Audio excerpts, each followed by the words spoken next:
What up, what up, what up, what up, what up, what up, Crypto Warriors? It's Sergeant Crypto back at it again. Today is Tuesday, July 28th, 2020. In an NBC News interview aired Thursday, this was back on March 27th, the Today Show, Fed Chairman Jerome Powell said there was essentially no limit to the Fed's emergency lending ability.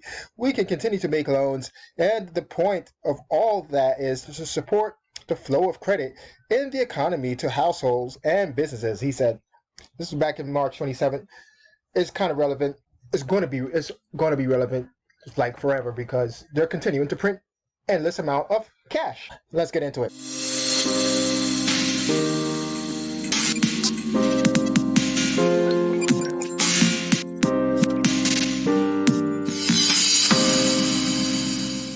We are here on CoinMarketCap.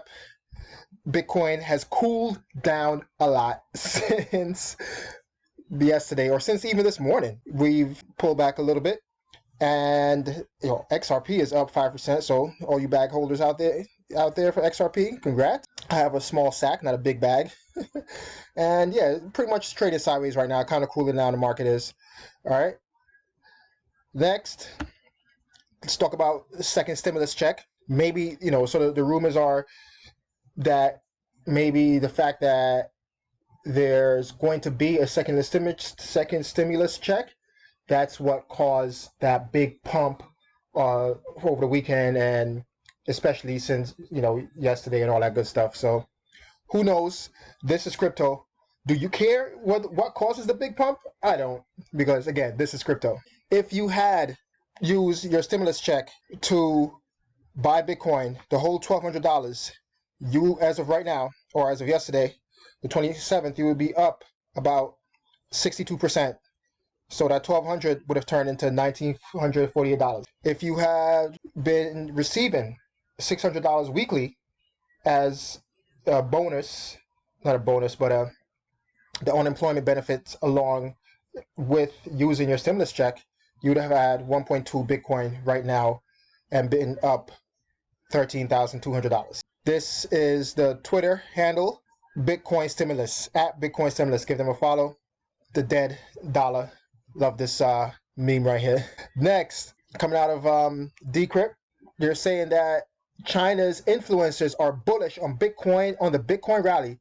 Though trading crypto is frowned on in China, Bitcoin hitting 10K was a big hit on WEBULL, with crypto exchanges encouraging netizens to jump in on the action. So you can't trade Bitcoin in China. However, Bitcoin exchanges are telling the citizens, I think that should have been citizens. That's definitely a typo.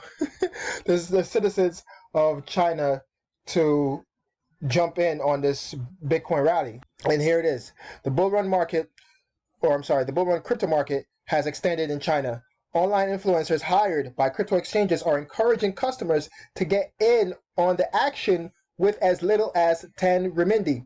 All of this occurs offshore, and users must have a VPN. Crypto trading remains illegal in China. And they're hiring some pretty ladies to go in on their social media and talk it up. Look, we have one right here for WEBULL Global, and another one here talking about OKX. So they are telling them, hey, just 10 yuan or 10 renminbi, right?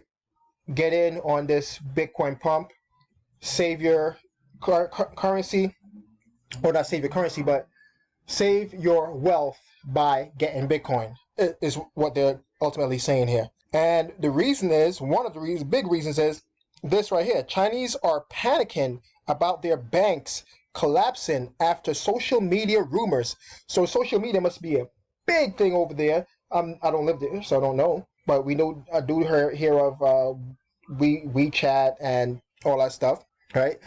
Confidence in the $43 trillion banking system is eroding among over 1 billion account holders in China, threatening a cornerstone of its rise into an economic powerhouse. It's coming from Shanghai. Social media fueled rumors about banks collapsing are popping up at unprecedented frequency in China, forcing regulators and even the police to step in to calm depositors. Savers have descended on 3 banks to withdraw funds amid rumors of cash shortages that were later dismissed as false. Over the weekend, customers rushed to a bank in the northern Hebei province to take out money, prompting local regulators to publicly vouch for the soundness of its lenders as the police halted the run. So it was a big bank run. They had to call the police in, and the regulators had to tell them, hey, don't worry about it. Your money is safe. Your money is safe. Whenever the regulators come out and say that your money is safe, please believe your money isn't safe. I just learned this right here, that right now over $90 trillion or 90 trillion yuan or $13 trillion of bank deposits are in Chinese banks, more than anywhere else in the world. So they've believed in their banks, and their banks were working. I would surmise to maybe up until 2008, 2009, when the last world recession happened with the banking collapse. So maybe their banks stopped working. We know that here in the States, at least, they didn't fix the problem, so to speak, and they just kicked the can down the road, and that's what they're doing currently right now. And all central banks around the world aren't fixing the problems. They're kicking the can down the road, and people are starting to distrust banks. And we're seeing that more and more in different countries around the world, and especially in China, where they are trusting of their banks. And I mean, damn, look at it. $13 trillion sitting in the banks. That's a lot of money for these banks to have to play with, because we know that once that money goes in the bank, it's no longer your money. It's their money. It's just an IOU to the customers. It's no longer the customer's money. It's the bank's money. And they're making, if they have $13 trillion worth of deposits, that means they have 10 times more that they're lending out. Okay? And that's how the banks work. And yeah, I'm not going to get down in that rabbit hole in this video, but look it up. Read The Creature from Jekyll Island. Next, we have Max Keiser, my favorite Bitcoin maximalist. Bitcoin's current breakout sets it up for 28K, headed for six figures. Max Keiser. He tweeted this out yesterday, and he even trolled our favorite gold bug, Peter Schiff, during that tweet, and said that he's over there crying, saying that Peter Schiff is crying right now about Bitcoin, about not getting in on Bitcoin, and that he is, the worst money manager in history for the 500th time in 10 years. Puking his brains out right now, regretting his gold purchase.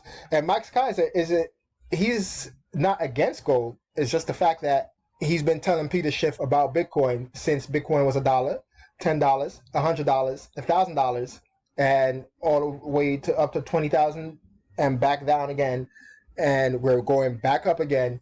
And he's always been telling him, hey, you should just get some Bitcoin. Stop the nonsense. Because he has a lot of gold bug followers that are following him and not taking a look at Bitcoin. The fact that Bitcoin has been the best performing asset over the past decade ever in the history of man. It's the best performing asset ever, up some 9 million%, and he still doubts it. He still tell his followers not to look into it, that it's a Ponzi scheme, that it's a scam. And yeah, he is definitely the worst money manager ever in the history of ever. Let's discuss it in the comment section below. What are your thoughts on, obviously Max Keiser here getting that Peter Schiff, and the Chinese citizens basically doing a bank run, and they're probably running to Bitcoin because of all these influencers jumping in, telling them to get a VPN, use a VPN to get Bitcoin. And yeah, the stimulus check also, the second one is coming out, and we saw what happened once the first one hit back in April, that Coinbase saw an influx of buy orders for $1,200. So let's talk about it in the comment section below. Thanks for watching. Smash that like, hit that subscribe button, notification bell to get notified when I upload new videos. It's Sergeant Crypto, and I'm out. Peace.